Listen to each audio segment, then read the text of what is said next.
Isang mapagpalang araw po sa inyong lahat mga kaagapay at maligayang pagbabalik po sa aking munting channel, ang Kaagapay Mark.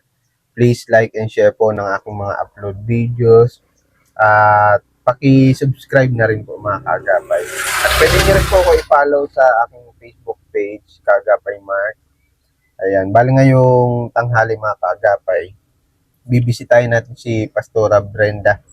Yan, kamustahin natin siya. At may ibibigay po tayong cash para sa kanya. Yan, maraming salamat nga po pala kay Ma'am Genevieve Somera ng Belgium. Yan, God bless you ma'am sa inyo at sa inyong family. Stay safe po at stay healthy. Maraming salamat po sa pagpapaabot ng cash para kay Pastora Brenda. Yan, samahan niyo po ako ngayong linggo mga kaagapay. Yan, July 19. Tara po. Ito na si Pastora Brenda. Kasama si Lola Carmen. Hello po, magandang tanghali. Diyan mo po ito, Pastora. Mic po ito, mic. Isipit nyo lang po. Nandito rin pala yung pamangkin mo. Bless. Kasi pinagsisimba po talaga namin yan. Tuloy na po. Katatapos lang po ng nyo? Oo, katatapos lang. Tuloy po dito. Hindi man ako makaabala, Pastora. Hindi man po, okay lang po. Buti nga po dumating ka, paalis din kaagad ako kasi may pasyente ako sa probinsiyal. Okay, ano pong nangyari? Mapa-opera daw po ng mapa-opera ng bituka, mapaputol ng bituka. Hindi ko, actually... Mapaputol ng bituka? Yun po. Actually, Kuya Mark, hindi ko man siya kaano-ano, wala akong relationship sa kanya, kahit sa dugo or kahit kapit barangay lang siya. Pero nakaka-bless naman kasi mas piniri niyang ako ang kasama niya. Opo. Kaya yun. Upo ka po, Pastora. Medyo madilim po sa part natin, sa part mo. Yan, ganyan na lang po. Ay, tika, tanggalan ko muna ito ng Ay, thank you, Pastora. Ako na po. Yan.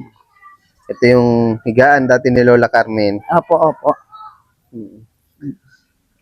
Bali, ano nyo po yung kakilala lang. Kakilala lang po. Pinagmalasakitan nyo lang po. Opo. Actually po, nung una, sa Naga siya nagpasama sa akin sa BMC, di sinamahan ko. Di siyempre, bilang naglilingkod kay Lord, sumusunod ka kay Lord, ginawan ko, yung pag, natin sa kapwa, andun. Yung kaya tulong. Opo. Hindi man sa Financial, pero yung presensya mo bilang patulungin na pastora, andun. Yun yung inaasahan niya. Babae po ito, lalaki? Babae po. Ka-member niyo po? Hindi din. 71 years old po siya. Tapos, bukas ng maga siya naka-schedule na para operahan. Kaya ang sabi po niya sa akin kanina at nakita niyang nag-aaral ako ng Bible sa kanya, susulat ng ituturo ngayong umaga. Brenda, sabi niya nga, Brenda, bukas bago ako operahan, ipatong mo sa tiyan ko yung Bible ha, tapos ipag-pray over mo ako. Ay, wala ka akong problema para maging successful yung operation. 71 years old na po. Opo, 71 na po siya. Ano yung pastoro? Ikaw ba sa feeling mo ba madalas kang lapitin ng mga humingi ng tulong? Kasi mula pa po sa ninuno namin hanggang sa ngayong pastoran ako, kami po talaga yung mahilig tumanggap ng mga tao kapag walang-wala. Kapag walang matulugan, patutuloyin po namin yan. Pinatutulog po namin. Yan yung po yung naging mga ugali pa namin mula pa sa mga ninuno namin hanggang sa ngayon dala-dala ko. Sa presence ni Lord. Kaya yun. Kasi may nabasa ako niyan eh. Kapag daw ang tao lapitin ng mga humingi ng tulong, para bang tawag nito, nakalimutan ko tuloy. Kahit walang-wala ka, parang ang hirap tumanggi. Opo, ang hirap talagang tumanggi. Minsan ganun ako pakiramdam ko. Kaya, alam mo, Pastor, makwento ko lang konti. Pag nakakakita ako ng may mga kapansanan, lalo may mga kapansanan, matatanda, awang-awa ako. Kaya, dito sa lugar natin, marami namamalimos. Oo, dami. Kaya, lagi ako may barya sa may barya ako lagi sa bulsa, kahit paano man lang. Opo. mapandagdag nila ng pagkain. Hindi na ako nag-iisip ng masama kung saan nila dadalhin. Opo. Kasi ang pagtulong naman po talaga bukal sa puso. Mula sa puso natin. Kaya yun. Ayun din yung isa sa pinaka natutunan ko sa buhay. Ang pasalamat na lang din ako siyempre sa mga magulang ko na nadala ko siya. Yan po yung mga inheritance na napulot natin sa ating mga magulang. Yung mga mabubuting gawa sa kapwa, nalalaki pa natin ng pananampalataya at pag-asa mula kay Lord. Kasi sa dulo ng lahat pong yun, ay meron yung kapalit na biyaya. Kaya Hindi man, sabi nga, hindi man pinansyal. Ang blessing daw talaga, hindi lang yung pinansyal. Yes. Yan na bagay. Yung simpleng pagtulong. Simple. Kaya po Yun ay blessing ka na sa iba. Opo. Nagiging daan ka para makatulong Opo, ganun sa po. pamamagitan man lang ng ano. Opo. Nung gaya po ng ginagawa niyo. Kaya natutuwa din ako. Ano na pong, ito mga kaagapayo, yung ano nila. Hindi pa po sementado ito. Pero yung ano nyo po, ayos na po yung stage nyo. Oo, ayos na po yan. Ang stage po ay na wrap finish na pati yung wall, yung dingding. So, ang sunod na project po niyan, actually naandyan ang pang ano niyan eh. Bibilan po baga ng mga usong ano ngayon na parang isinisiminto na lang na ganyan, yung bagang epoxy ba yun? Oo. Na napapanood ko na hindi mo na kailangan pang mag-tiles. Okay. Ayun Para sa mga... hindi rin madulas, ano? Opo, yun. Mahal din yun, Pastora. Mahal ata yun. Medyo mahal din. Pero maganda siya. Yung mga nilalagay po sa court. Opo, yun. Kaya maganda yun. O, kamusta naman po ang mga ka-members nyo na ano? Ayos man po. Nandiyan po ngayon sila Nanay Ita. Si Nanay, may nanay sila. Kaya yun. Kompleto man po sila lahat ngayon. Kamusta po yung sitwasyon ni Nanay Mirna? Ayos man po mula nung maabutan niyo siya. Ayos man po. Actually, nakabayad din po siya ng ano niya sa One Life. Yun. Magkano nga po kada buwan yung 500 ata? 550. Okay. Hindi pa po sila nagpe-pension. Hindi pa hanggang ngayon. Hanggang ngayon. Kahit yung 4 piece ng mga bata, inaantay ko din kasi yung allowance sa mga bata as inubos na yung yung iniwan mo sa akin. Sa 10,000. Naubos na yun. Kaya, Lord, sabi ko ngayon, makaano mo na yung 4 piece. Sa meeting pa lang kami bukas ng 4 piece. Tapos, by Monday ata, magkakaroon ng assistant ulit na 2,000. Hindi ko alam kung nabalitaan mo yun. Ay, hindi pa. Hindi ko pa. Yung mga member ng 4 piece. Magkakaroon sila ng 2K. Ay, di very sa 7 million na families. Mamimigay po ang DSWD ata yun. Medyo hindi ko kasi kabisado yun sa 4 piece kung sino nag-distribute. Oo. Magkakaroon ng 2,000 at least malaking tulong yun sa mga pamangkin niyo po. Malaking tulong po sa kanila. Kaya yun. At anong oras po natapos yung Anong oras na ba sa iyo, Kuya Man? 11:45. Ay, po, 11:30. Kakatapos lang din. Kakatapos lang din po. Okay. Kaya yun. Kaya sila busy sa kusina at nagluluto ng tanghalian para kumain. So, ayun na nakakatuwa dito sa church ni Pastora Brenda. Tulong-tulong sila. Kahit maski gulay, namumulot sila dyan sa panabi. Talbos kamote. Dyan sa mga panabi. Kaya yun. Kaya, ayun, nakakatuwa man yung may mga ampon si Pastora dito. Siyempre, nagpapatuloy siya sa yung mga nangangailangan talaga. Lalo si Lola Carmen. Ang tagal niyo pong naging... Kinausap ko na naman nga po si Nanay Carmen ngayon. Nanay Bakit Carmen, 1 week na naman akong wala kasi yung o-operahan nga bukas. Ngayon sabi ko, ikaw munang bahala po dito sa church. Bubukasan lang namin yung opisina para dyan siya magpahinga. Hindi bukas dito kung hinaabot siya antok, papahinga lang siya dito sa higaan na ito. Okay. Bali parang kanang kamay mo pala si Nanay Carmen. Kaya kung sino man pong maghahanap sa kanya at hindi matatagpuan sa bahay nila, andito siya sa church. Mula Lunes hanggang Friday yan. Ayun na maganda sa samahan ng mga... Ano nga pong tawag sa inyo? Born again. Yan ang kagandahan, tulong-tulong sila. Kaya nakakatuwa din dito sa salamat sa awa ng Diyos na kapatapos sila ng ano, paunti-unti. Opo, paunti-unti, patyaga-tyaga. Yan. Tapos si Tatay Simon lang ang nagagawa. Panday. Napakaswerte mo sa asawa mo, ano. Mm. Kaya grabe ang prayer ko dyan. Mm. Kaya lang ikaw, medyo maputi ng buhok mo, Pastora. Oo nga. Kasi 58 tingnan mo ka na naman. po ba? 58. Kung 58. Ikaw ba naman, iwanan ka ng 6 na bata. Ay, shit. Okay. Oo. Alam mo naman kung sino yung 6 na bata na yun. Oo. Lahat pa ay mababait. Mm. Mm. Talaga nakakaputi ng buhok. Mm. Kaya natutuwa man ako sa pagbantay doon sa pasyente ko, pero pag umuwi ko sa Laguna, as in talagang makikita mo yung kakaiba kaysa nung nagbabantay ka ng pasyente. Kaya Ang hirap, sobrang hirap.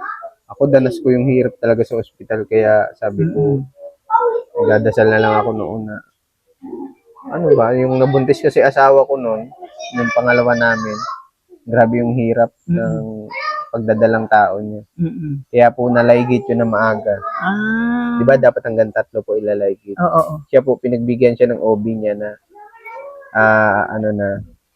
tama na kasi, nanganib na rin kasi yung buhay niya. Ay, tama na. Kaya yun. Kaya, ayun, ranas ko din yan yung pagbabantay sa ospital. Di ka makaligo. Maayos. Ay, Diyos ko po. Ganun kahirap. Tapos yung makikita mo pa palagi. Siyempre, lahat ng problema nandiyan sa ospital eh. Opo. Makikita mo yung mga tao na talagang yung mawalang-wala. Tapos yung mawalang pambili ng gamot. Opo. Kaya, sana maging successful, Pastora, yung operation sa kanya. Opo. Kasi yun din po talaga yung request niya na maging successful. Kaya ito yung pasyente ko, may isang pasyente dito, nag-request din bago ako umalis doon kanina, Pastora, ano mo din ako, i-pray mo din ako, pray over mo ako. Ay, handa man, nagpa-pray over man. Pag amen ko, nag-amen din siya. Kasi sa pagpe-prayer, kalakip din yung mga doktor na binigyan ng wisdom, tapos yung mga instrumento, malinis ng maayos para walang infection na mga mangyari sa operation. Kaya yun. Kaya natutuwa sila. Ayun yung isang pinakaano ko. Pero kahit may gawain ko yung Mark dito sa yung Sabado at Biyernes ko follow-up in visitation, dito pa rin ako. Naghanap lang ako ng ibang magbabantay doon para may maiwanan. Para hindi ko din mapabayaan. Kaya pala hindi kita matagpo-tagpuan. Nung kada hapon kasi ako nagpupunta noon. Opo. Sabi ko, wala pa rin si Pastora. Ang laging nasa isip ko, nandito ka na mahapon, ganyan oras. Kasi nung last time na nag-usap tayo, yun nga, naabutan kita. Para kang malamya, parang hinang-hina. Kasi galing kami nun sa paghayo, sa sobrang pagod. Talagang mabigat na tungkulin din yung dinadala mo, Pastora. Pero wag kat desire yun ng puso ko, ang magpunta sa mga bahay-bahay. Diyan ko nararanasan ang pinapapasok kami, pinamimerienda. Diyan ko din nararanasan niya, sino kayo? Sabay bang. Ano sinasarahan ng pinto. Pero yung sa mga members nyo naman, Pastora Brenda, nakikinig pa rin naman. Opo. Sa mga payo nyo po. Opo. Nasunod man po sila. Kasi alam naman po nila na salita ng Diyos yung binibigay sa kanila. Hindi man ganang sarili ko yun sa kanila. Para sa kaling kay Lord. Para sa kaligtasan nila. At least ngayon, okay si Naymer na. Opo. Kasi inaalala ko man mag-isa lang siya sa buhay. Ako kasi maawain ako masyado sa mga matatanda. Kasi nang nasa isip ko, diyan din ako pupunta. Oo. Kaya iyon. Ako, maaga din ako parang nag-matured. Minsan pag nag-iisip ako, para ako matanda. Kasi nakakakwentuhan kung matatanda. Opo. Ganun nga yun. Mahirap ba yung sinasabi ni Lord kung ano yung tinanim yun ang aanihin. Kaya ako din, ayaw ko din magtanim ng hindi maganda. Para umaniman tayo is mabuti na. Tama. Kaya yun. Kaya paminsan ay kahit makulit, kahit pasaway, sige na. Tinatsagaan niyo po. Tinatsagaan ko talaga. Kahit puntahan ka dito, gayanin ka ng gayanan, pagtulungan ka, sige lang, diretso lang. At least, ayun ang kagandahan kapag may nakikinig sa problema nila. Tapos ikaw man yung pinaka-solusyon. O anong dapat gawin, ano yung dapat baguhin. Pero Opo. nasa tao naman yun. Choice nila lagi Oo. yun, yung buhay Oo. nila. Kasi kayo man din ay may edad na Opo. eh, Sabi ko nga ni, ilang taon na lang yung ating naantayin. Kita na pati, hindi na maitago. Hindi na maitago. Pero natutuwa ako dun sa mga napapanood ko sa cellphone baga. Opo. Kahit 70 na, ginagayanan lang ng pang-itim. No, bata nga. Ay, sabi ko, hindi na ako mahangad ng ganun. Okay na ito kung ano yung binigay sa akin ni Lord. Pasalamatan ko na yan. Mapaputi. Ano lang yan eh. Nakakabata kasi tignan kapag Mm-mm. itim na itim yung buhok. Mm-mm. Parang ako, siguro pagtanda ko, ganyan din ako. Ubanin ako pastora eh. Mana ako sa nanay ko. Kuya Mark, tandaan mo, ang uban is putong ng corona ni Lord sa atin. Kaya sabi ko, pag tumanda ako, gusto ko siyempre, puting-puti yung buhok ko. Okay na yan kasi hindi ka na mag-iisip ng kung ano pang isipin. Okay, pasasalamatan ko na kay Lord yan na ganyan. Alam na yan ni Lord. Saglit lang, pastor, may bibigay po ako sa iyo, ha? Ito po, pastora. Okay, Nabibigay thank you po sa inyo. Galing po yan kay Ma'am Genevieve Somera ng Belgium. Ay, ang layo. Ma'am Genevieve, thank you po dito. Makakadagdag na po ito sa pangangailangan ng aming church. So, nakita man po ninyo, kung mapapanood ninyo, ang aming sahig, hindi pa siya flooring. Ano pa yan, buhangin pa lang po yan. Yan. Kaya medyo maalikabok. Oo, maalikabok po. Kaya, punas-punas lang. Kaya, makakadagdag na po ito, Ma'am Genevieve, para dito sa aming pangpa-flooring dito. So, kung titingnan, may 3 supot na simento na ito. Kaya yun. 3 supot na po na simento na ito. Kaya, salamat Ma'am Genevieve from Belgium. Saan lugar yun? Parang ngayon ko lang yung napakinggan. Belgium, alam ko kalapit yun ng Spain. Ay, thank you Ma'am Genevieve. Napaka-generosity mo po. Pinadaan po ninyo kay Kuya Mark. Sila po talaga yung daluyan ng mga pagpapala mula dyan sa inyong malayong lugar. So, ibabalik po ito sa inyo ni Lord ng maraming beses at prayer ko kay Lord more on blessing physical strength ninyo and yung condition ng inyong katawang lupa. So, maaabot mo pa ang dapat nyong maaabotan ng tulong na mahihirap. So, thank you Ma'am Genevieve and God bless you po sa buhay mo and sa buhay ni Kuya Mark. Yun lang po and God bless. Thank you po, Pastora Brenda, ha, sa oras mo po at pasensya na at medyo naabala kita. Sana maging successful yung operation ng isa mong kakilalang 71 years old. Opo, 71. Sasama ko din sa pray ko, syempre. Oo, opo. Si Ma'am si Ate Dina Puto Istinopo. Dina Puto. Oo, Dina Puto Istinopo. Ang ganda ng niya, pangalan niya, magkaka-rhyme. Oo, opo, kaya yun. Salamat po, Pastora Brenda, ha. Opo, Kayo God po bless ay, po. ingat po palagi. Opo, sige po. Thank you, Kuya Mark. Bigyan pa kayo ng kalakasan. Oo. Sana, alam ko naman, hindi kayo nagsasawang tumulong, magbigay ng payo sa mga members nyo, kahit hindi nyo ka-members. Nagbibigay kayo ng magandang balita galing sa Diyos. Opo. Mabuting salita ng Diyos. Opo. Salamat, Pastora Brenda, ha. Opo, sige po. God bless you po. God bless you po. Opo, sige, bye-bye.